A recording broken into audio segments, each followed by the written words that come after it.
What is up? What is going on, everybody? Welcome back and welcome in. It's been a long time, but me and MarinersSUR are back for our weekly show. I don't think we've talked since the Scott Service firing, to be completely honest. So a lot of changes for the Mariners. I know for me personally, I think I've given up on the season about 6 times, and I still come back because they seem to find a way to just keep us invested enough. But we're going to break down the current standings. We'll talk a little bit about the news that Jerry Dipoto will be back as Vice President of Baseball Operations next year, and any thoughts we have on the Mariners. Before I get started, as always, do me a favor, smash the like button, subscribe if you're new or lurking, and don't forget to comment your thoughts down below. How you doing, my friend? It's been a while. It has been a while. Doing well. Yeah, I mean, Mariners still have a little bit of an avenue thanks to the Twins struggling, and I'm personally a Wazoo fan, so still on a high after we stomped Texas Tech Saturday, and the Seahawks won yesterday too. So it was all in all a good weekend. It was, and the Mariners won a series too. I think last year the Seahawks and Mariners did not win a game on the same day, so already a better feeling yesterday to have that happen. And then, yeah, I don't follow as much college football, but glad Washington State got the win. I know UW did as well, though that probably doesn't make you too happy. But no, a weird week of Mariners baseball, because not the road trip we were looking for, 5-5. If you would have told me that before, I probably said that's not going to be even close to good enough. They need to go 7-3, 8-2. But they come out of it. And Minnesota loses today. You're 3 back in the wild card. You're 4.5 back in the division. Listen, I think you and I agree on this. I think everybody watching probably agrees this is not even close to where we expected this team to be when they had a 10-game lead in June. So it's certainly disappointing, but it's where we're at. And there is still an avenue, like you said, to the playoffs. How are you feeling about the chances here? Yeah, it's interesting. Like you said, it wasn't the road trip we wanted at 5-5. Or whatever the record was. But, I mean, I think I'm a little bit more hopeful than the record indicates. I actually feel like they played better than the record they were given. I was looking today.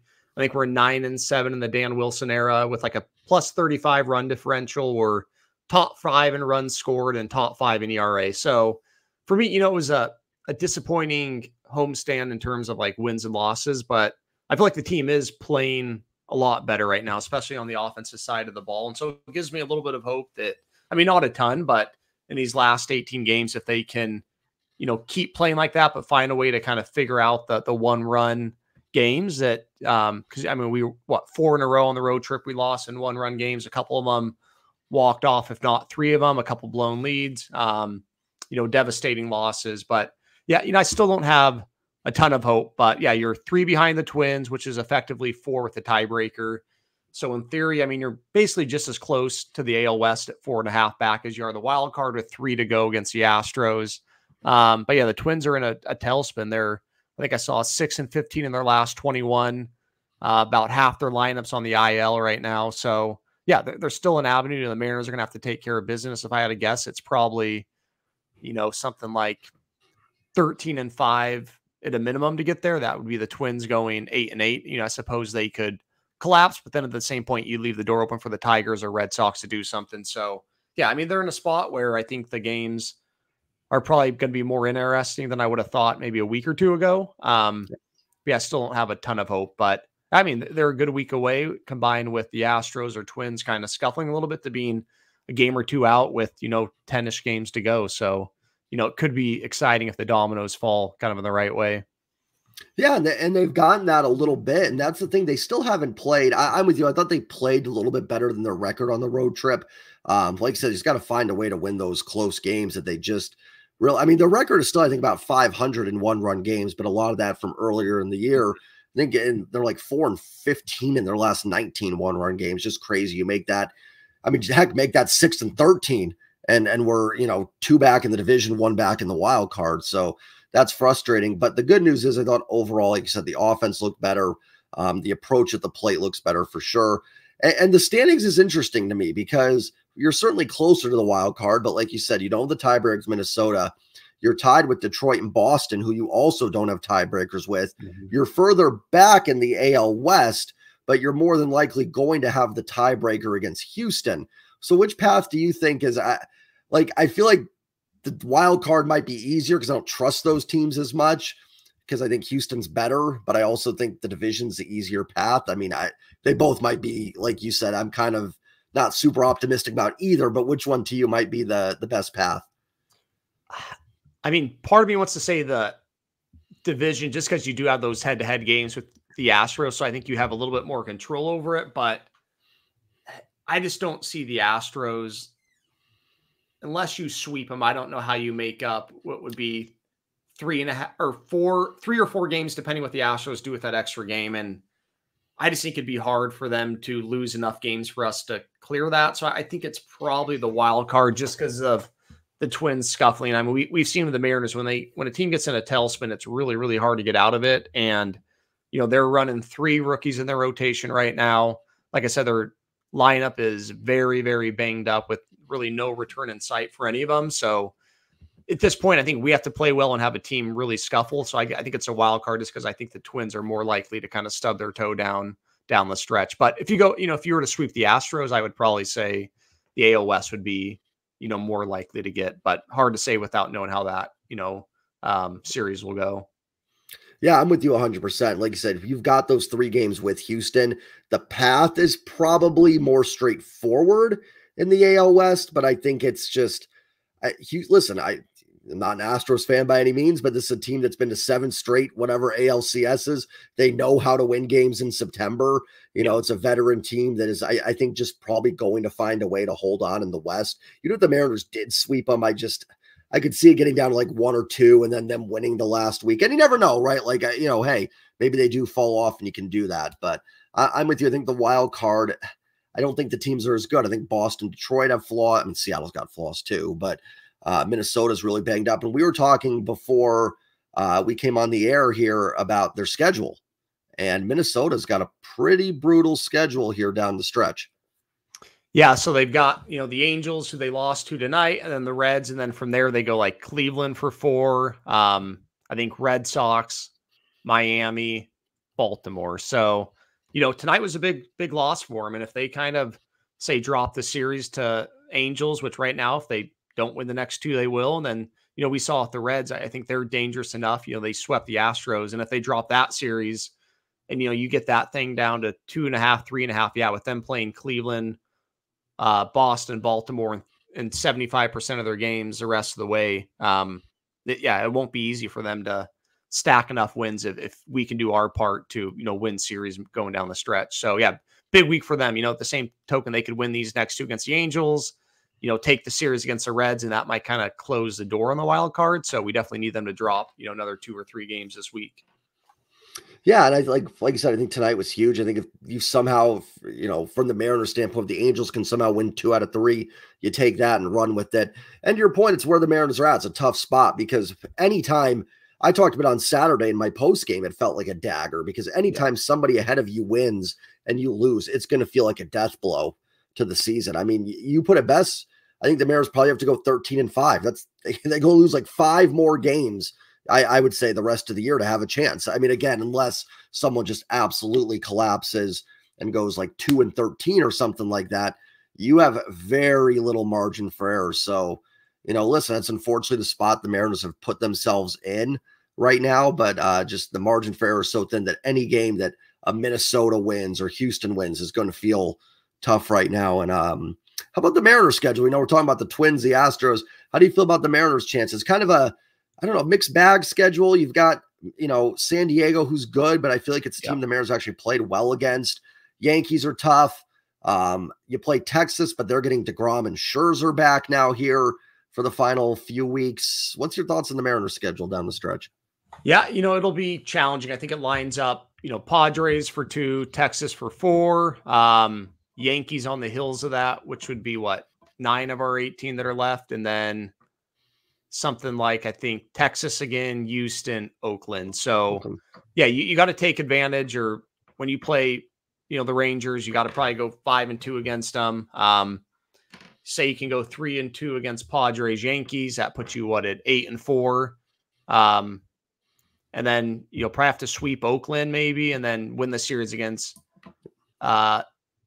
And that puts you, I think, at the 13-5. 13-5, right? So they got to find a sweep somewhere in there, and they can't really afford a series loss unless they sweep 2 teams. So I think it's doable, but it's tough. The Yankees are, I think, playing pretty well. Texas's record isn't great, but odds are we'll face DeGrom in 2 of those 7 games. I think their offense has played better, but no Corey Seager. So it's going to be tough, but I think there are winnable series in there. So yeah, Mariners, they really need their pitching to be, on their game pretty much every game the rest of the way. And then an offense that does enough. So it's not the easiest schedule in the world. I think when I looked earlier, we had the hardest schedule when you looked at the Twins, Astros, and us, which is unfortunate. But I feel like in a way we've played good teams a little bit better lately than bad teams. So we'll see what happens. But yeah, it's not like the most advantageous schedule by any means. So definitely work to do, and it'll be very challenging. Yeah, like you said, this team's actually surprisingly, maybe not surprised, I don't know, but they've played better against the better teams. So maybe they rise to the occasion and can have that 13-5. This team is so fickle. I mean, I could see 5-13. I could see 13-5. I really could see it going both ways with this team. I don't know. They've done it to me. I mean, people go back, watch my recaps, and there's some days I'm like, oh, that's it, season's over. And then as soon as that happens, they somehow win 4-5 and everybody else loses and I'm back in. So I'm kind of like, I don't really know where to be with this team. I know they still have a shot. I think it's realistic. But I'm also not holding my breath, because as soon as that hope comes up, they lay eggs. Yeah. So I'm just kind of like, I don't know really what to think right now. I'm kind of just taking it one day at a time. And today was a productive day for the Mariners. They gain a half a game on the wild card. So any day you can gain ground right now is a good thing. Yep. Completely agree. One other thing we do want to talk about for sure, it'd be tough not to bring it up. I talked about a little bit in a post-game recap, and it's certainly something that I think is going to be more an off-season discussion. But Jerry Dipoto will be back next season. I don't think either of us were surprised by that. I know we talked about it a lot. But your thoughts on Jerry coming back for another year here? Yeah, I was thinking about this today, and it'll probably be kind of a little bit of a long-winded answer. I'm conflicted on it. I guess I would have been fine if they would have made a move, but I'm fine that they didn't. And a few things on it, I feel like one of the talking points is that he's been here for 9 years and made the playoffs for 1, which I completely understand. I feel like the organization standard should be higher than that. But we also have to remember like who we're talking about here. And this is an organization that, when he came on board, hadn't made the playoffs in 15 years. I think that Service was the second winningest manager by win percentage in Mariners history. So, I mean, in terms of GMs, he's given us our second best stretch in team history. And so I think you have to take that into consideration and tell ownership kind of raises their standards, and not just from we want to be better. Like they have to put more of an investment in it. I think you have to keep that in mind. So part of me is like, I think he's done a decent job, right? We've been in the playoffs or not in the playoffs, excuse me, but in the hunt till the very end and more seasons than not. And I think part of that is probably where some of the frustration comes from, is when you miss by such a narrow margin. I think it kind of magnifies where things went wrong. So I think that's just kind of one area, like with ownership and the Mariners organization. It's just, I think he's done actually a pretty good job relative to others that have been given an opportunity. And then I think the other two talking points is I think he's done a lot of really, really good things. Like you look at their drafting and scouting, I think it's been very good. Hitting development, I think, is a mixed bag, right? Like Julio, one of the best players in the game. Cal, one of the best catchers in the game. I think that Kyle Lewis was trending to be a great player. Evan White's hard for me to judge. I think injuries kind of got him too. And so without knowing like other organizations' hit rate, it's hard for me to like really give that a definitive answer. But I do feel like their hitting development leaves something to be desired. Then on like the acquisition side, their 3 biggest acquisitions in the past 3 years have been misses. Like Winker was above league average hitting, but way below expectations. Teo, you could say the same. And then this year, Polanco and Garver were huge misses. Gino Suarez, the first year was a good acquisition. But it's been lacking a little bit. So I feel like the hitting acquisition's been a side of concern for him. But I think probably my biggest issue with Jerry, and this is speculation, but I feel like it's pretty informed, just that like his communication with the players has been lacking. And if he were to be fired, I think that's probably why it should be, not necessarily how many times has he made the playoffs, hitting acquisition. Because it's been a mixed bag, but it's been, better than others. But I think his communication could definitely be improved. So for me, I could go either way. For me, it's not super black and white. I do think if next year they miss the playoffs, but yeah, I like I said, I could go both ways. I have went both ways on wanting Jerry gone, but also wanting to give him another year. So like I'm a bit conflicted on it and don't have like a real strong opinion either way. Yeah, no, I totally get that. And I've been there too a little bit. I go back to something, and a long time listener probably tired of hearing me just bring up this example. But after they lost to Houston that playoff series, it was the heart, it hurt that they lost that series, but I was very optimistic for the future of this team. Kind of reminded me a little bit of like the 2012 Seahawks when they lost to the Falcons. I saw a young team that was growing, saw the potential, and I kind of said, listen, now you have to take the next step forward. That's the toughest thing. You've gotten there. Now you have to move forward. Now you got to go win a division series next year. I will never sit there and say win a World Series or you're fired. I think I know some people might feel that way. I think it's a little harsh to be like, you have to win it all, but you certainly have to be a team that's capable of winning it all. And I do think Jerry's done a lot of good here. I do. I think overall I'd say more positive than negative.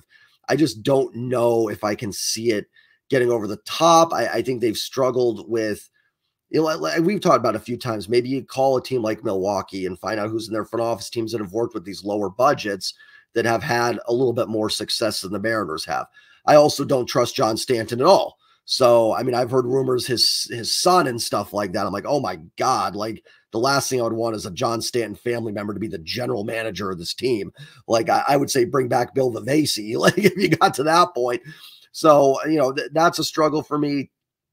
I've kind of leaned towards, I think a change is needed, but it's also a tough thing to talk about right now because the season's not over.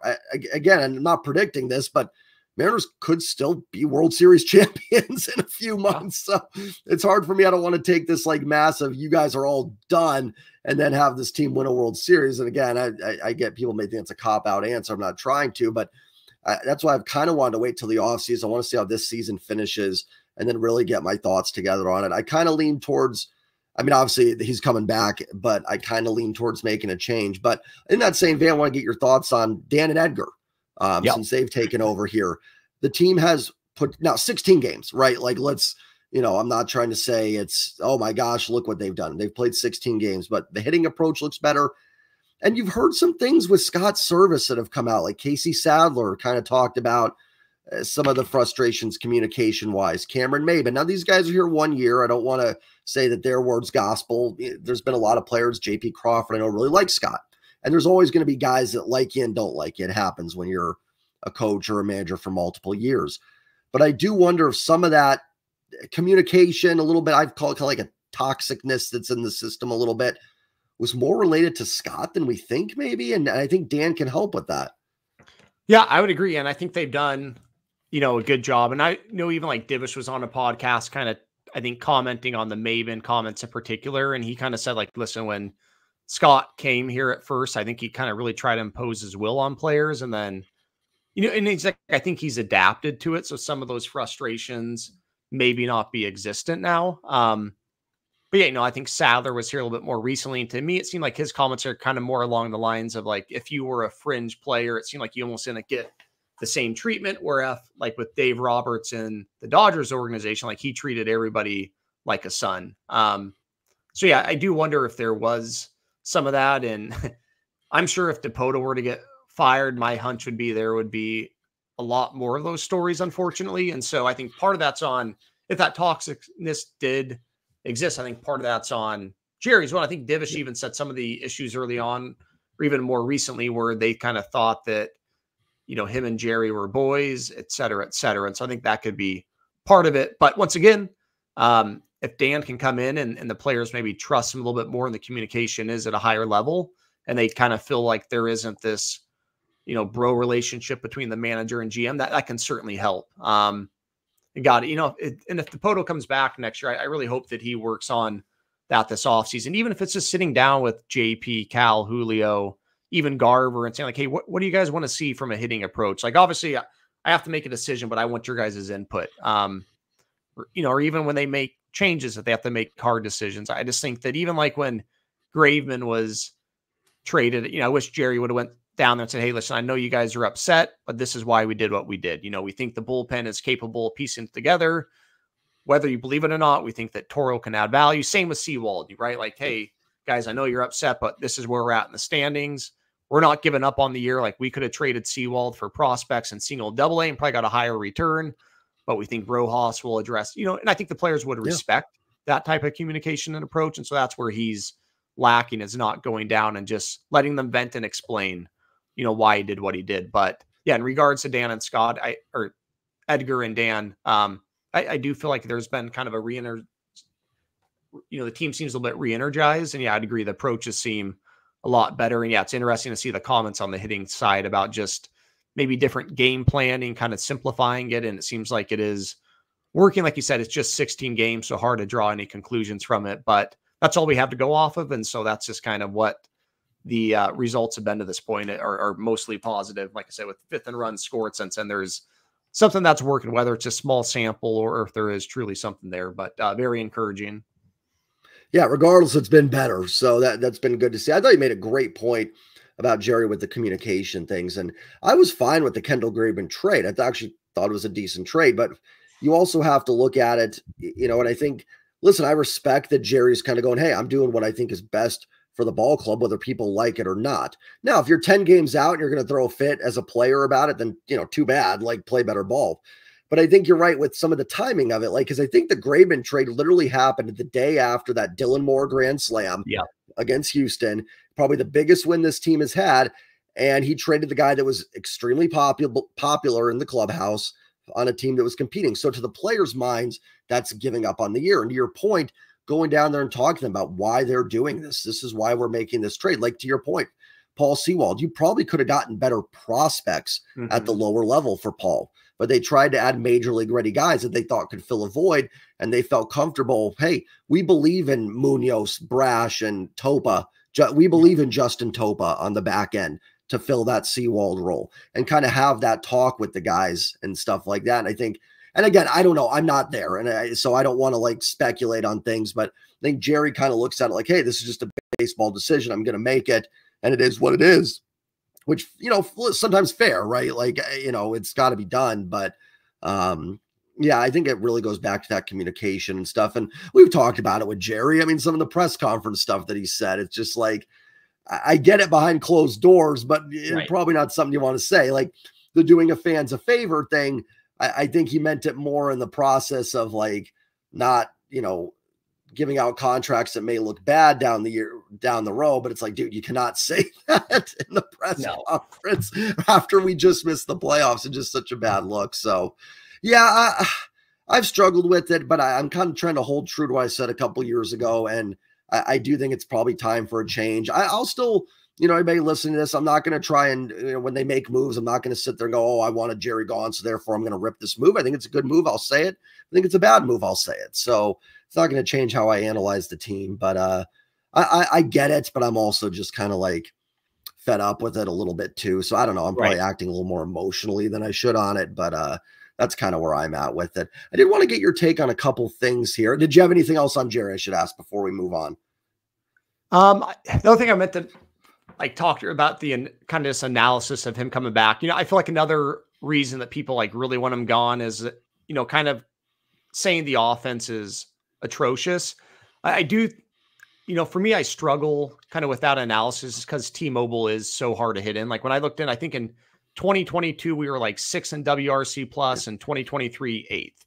I know people are probably tired of hearing that, but I mean, the reality is that T-Mobile is brutal to hit in. And so, if you want an offense that's top 8 in runs score, that means you're probably top 3 in WRC plus, right? So I do think the offense has been put together better than people probably give it credit for. We're not hitting in Coors Field or, Yankee Stadium. And so it's going to be hard to get in the top half of runs scored. But at the same token, I just feel like they've, kind of missed the boat on too many acquisitions. So I do think it's a fair point, but I would say I think the offenses have been better than people point to when they, are like calling for Jerry's head, I would say. Not saying that I think he should stay because of that, but I do feel like it's probably maybe not a completely fair analysis when labeling is awful. Just because I think it's like, once again, hitting in T-Mobile is brutal. I mean, you look at the stats and what players say. So I think this is another thing to kind of, you have to acknowledge when discussing it as well. Yeah, for sure. I mean, even this year to an extent, I think they're up to like 16th in baseball now in WRC plus. 14th. And again, was it 14th now? When I looked today, wow. Yeah, they moved up another couple spots. They're going to finish top 10 in WRC plus in baseball. Yep. You know, one thing I actually want to get a take on, because you made a really good point on Twitter, and it's something that like I've struggled with too, because you know, you look at that 14th in baseball in WRC plus, that's middle of the road. That's kind of what we've asked this team to be. Yep. However, like WRC plus doesn't mean you're scoring runs. It's one metric. I use it. I know a lot of people that watch my videos do, but it also doesn't mean that you're scoring a ton of runs. And you kind of talked about they've got to find a way to bridge that gap. And again, I'm not praising the offense now or anything this year either, but like, and I guess it has correlated. They've scored more runs recently, but somehow there does seem to be like a little bit of a disconnect there. I don't know how you'd say it or not, but you know what I mean? Like you made that point on Twitter, so that was a really good point.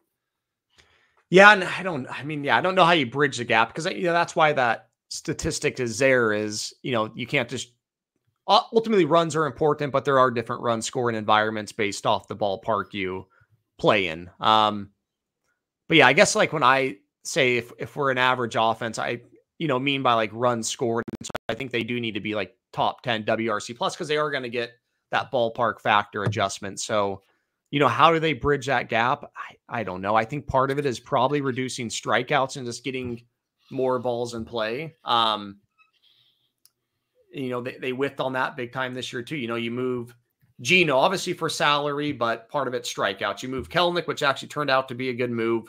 It's kind of weird on like the acquisition side as you bring in Garver, Polanco, which neither of them were like low strikeout guys, but right around league average. And they've been atrocious. And then Luke Raley's the guy you bring in and he's going to strike out, but then he's been the one guy that has actually hit well.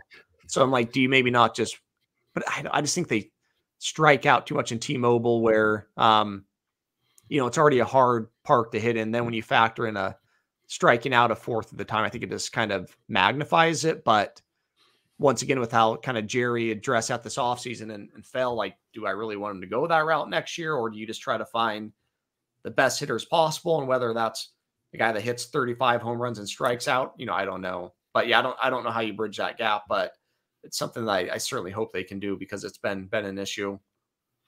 Yeah, the good news is it's not on us to figure it out. They've got to figure it out. So we just have to sit back and we get to talk about it. But no, I do think I had something on the tip of my tongue and I forgot what I was going to say with it. But with the offense, it's the strikeouts I'm not a big situational hitting guy at the end of the day. Like, I want balls in the gap. I want the home runs. I want the base hits. I'm not so much like, hey, you've got to get a sac fly here. But I was really, I don't know if you watched the game on Friday. It was a small discussion, but it was Goldsmith and Blowers were talking about it. Rosarina had a sac fly in the top of the fifth with the bases loaded.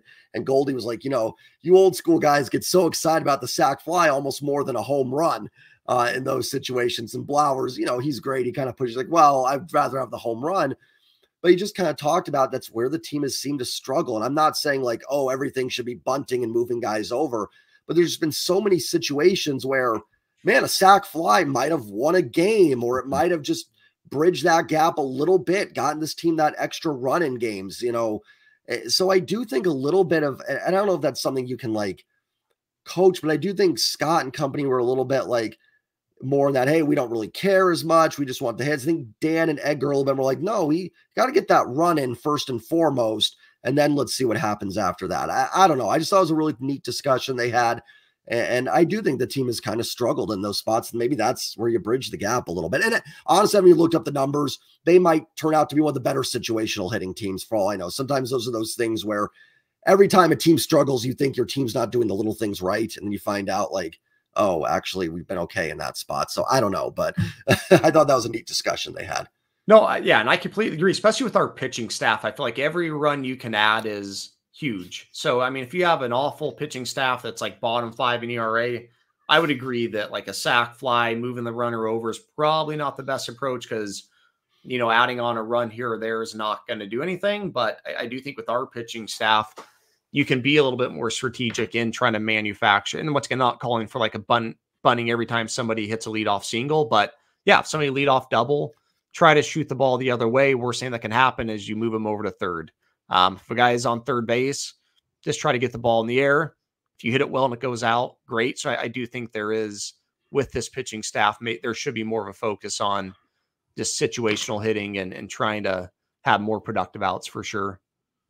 Yeah, no, absolutely. I think that's a great point about the pitching staff too, because look at Saturday. I mean, 1-2 runs probably wins you that game, and every loss at this point is magnified. So that's about all I've got. Any other closing thoughts for you on the Mariners as they wind down here? About 2-3 weeks left in the season. It's time to finish this up and see if they can make a run. Do you have any more thoughts on the team?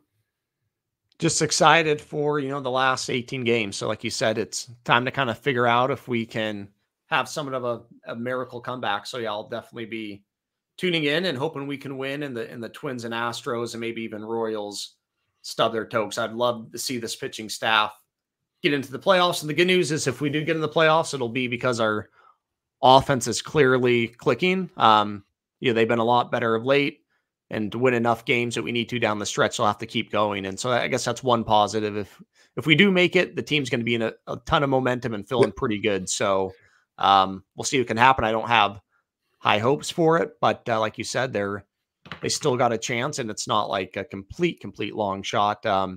Still say somewhat of a long shot, but with how the Twins are going, you can look up Sunday and be a game out of this. So let's hope that happens.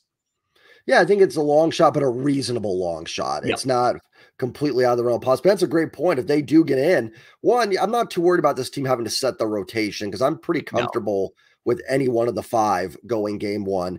And then that means this offense is going into the playoffs hot because, one, they're going to have to keep this up to get in. So, and we saw the Diamondbacks last year get on a run. So anything's possible if you can get in the dance here, especially with the Mariners pitching. Back end of the bullpen make me a little nervous for the playoffs. And we know the offense, but here's the thing though, in the playoffs, you're facing good pitching pretty much every time out. So, offenses in general aren't as hot in the playoffs. I think they kind of, it's always a struggle to get runs. But I'm with you, 18 games to go. Let's see what can happen. I'm cautiously optimistic, and it would just be fun to see the season keep going and get to see Dan and Edgar have a shot in the playoffs. Be really cool. And like I said, that means the team's coming in hot. So we'll see what they can do. Thank you again to everybody for listening. Hitting that like button helps out tremendously. Hit subscribe if you're new. Comment your thoughts down below. MarinersSUR's Twitter account will be linked down below. I meant to shout out in the beginning, but I forgot. But if you have not yet, go follow him on Twitter. One of the best Mariners Twitter accounts on Twitter X, hands down. So once again, thank everybody for watching, listening. Appreciate it. 18 games to go. I can't believe we're almost done with this season. It's flown by, but hopefully it is a fun final couple weeks, and we'll be celebrating at the end. Take care, everybody. Have a good night. And as always, go Mariners. Peace.